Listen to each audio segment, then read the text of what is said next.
Let me tell you something before you go. Whenever people come see me live, I try to say something meaningful to people. And I'm in the laugh business. That's my gift. That's what God gave me at birth. Your gift is the thing that you do the absolute best with the least amount of effort. I want to tell you something that can help enrich your life. It's a sure sign from God that He ain't through with you because He wakes you up in the morning. When He's done, you won't wake up no more. But as long as you're waking up, that means He has something for you that He hasn't been able to give to you for whatever the reason. I'm going to help you get to that reason a little bit quicker. I want to tell you something that I learned that changed my life. I was reading a book one time that had a quote in there from Albert Einstein. And Albert Einstein said, "Imagination is everything.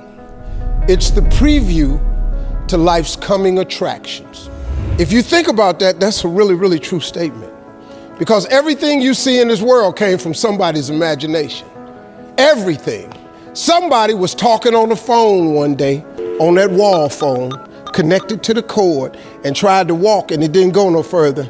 And he wanted to just go outside and get something out the car. Somebody said, "You know what? I wish I could take this phone outside." Everybody in here got a cell phone. It was in somebody's imagination.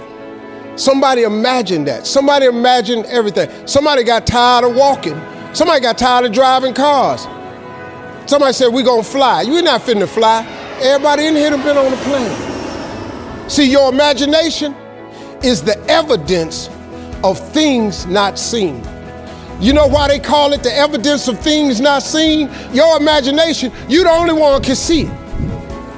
You're the only one can see it. See, so all this stuff you've been imagining was not some hocus pocus. When you imagine stuff, it's actually God showing you a preview of a coming attraction He has for you. That's what your imagination is. Why do you keep imagining yourself with a second home? Because God wants you to have a second home. Why do you keep imagining yourself in a supervisory capacity on another job? Because God really wants you to have that. Why you keep dreaming of opening a business one day? That's because that's what God really got for you. And He put it in your imagination. The problem with your imagination, though, is you tell it to the wrong people. If you want to kill a big dream, tell it to a small-minded person. You can't, oh man. Think about this in your life. How many times have you had this really incredible idea and you took it to your family and your friends? You shared it with them and they shot it down. You know why they shot it down? Because they couldn't see it. Because God didn't put it in their imagination, He put it in yours. It was your evidence of things not seen. See, all this stuff you've been imagining, you ought to start working on it. Because that's what God really got for you. Your real life is in your imagination. I'm here to tell you that. You think I'm here by accident? I'm here because He put this in my imagination when I was 10. When I was 10, He showed me I was going to be on TV. That's all I ever wanted. The assignment when I was in the 6th grade was everybody write their name on a piece of paper and write what you want to be. You know what I wrote on my paper? I want to be on TV. Now, the problem I had, though, was I used to suffer with a serious stuttering problem. I couldn't talk outside my house. I stuttered for years. I flunked out of school. I'm on my 3rd marriage. I lost everything I ever owned twice. I've been homeless and lived in a car for 3 years. But at 10, though, I wrote on a piece of paper, I want to be on TV. So the teacher went around the room and read everybody's paper. Had you stand up when she called your name. And the only assignment was your name and what you want to be. Doctor, lawyer, dentist, basketball player, football player. I wrote I want to be on TV. She saved me for last. She said, "Little Stevie, come to the front." Now I'm thinking, I'm going to the front because I got the best answer.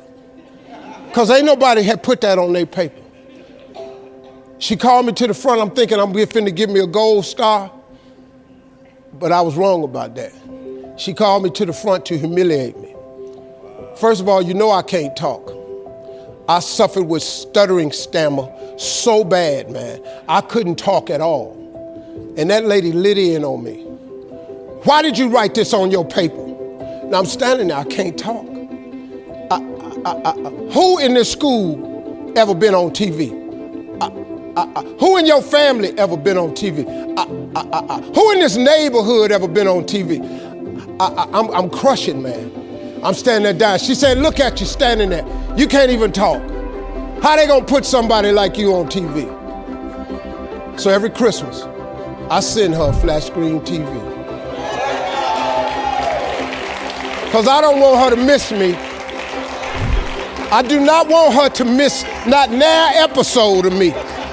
Because I wanted her to see what God had done for me. The fact that you couldn't see it, it wasn't for you to see. He put it in my imagination. But after 3 years of homelessness, losing everything I ever owned twice, suffering through flunking out of school, go home and cut your TV on. That little boy with the stuttering problem, he all over that TV. You can't cut your TV on. You can't cut your TV on not now day of the week and you don't see that little boy.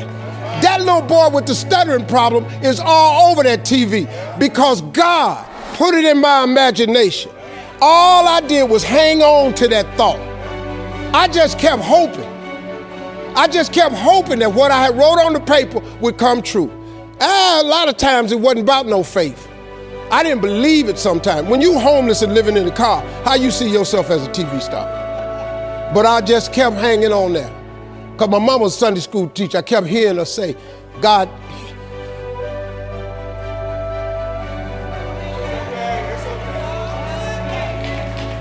didn't bring you this far to leave you. God didn't bring you this far to leave you. Why do you think he keeps waking you up? Because he got more for you. He got way more for you. He got plans for you. But he needs your faith. He just needs you to call on him. He needs you to dust off your imagination and just go for it. You got to try. Quit waking up thinking you ain't got no say-so in your life. You have a choice in this matter. You can't stop what happened to you, but you can doggone sure do something about what happened to you. Life is 10% what happened to you, is 90% what you do about it. Somebody in your family gonna die. Somebody in here gonna get fired. Somebody here gonna get an eviction notice. Somebody gonna get laid off. Somebody company gonna close. That's life. Somebody you love gonna break up with you. That's life. But what you gonna do about it though? Since it's gonna happen anyway.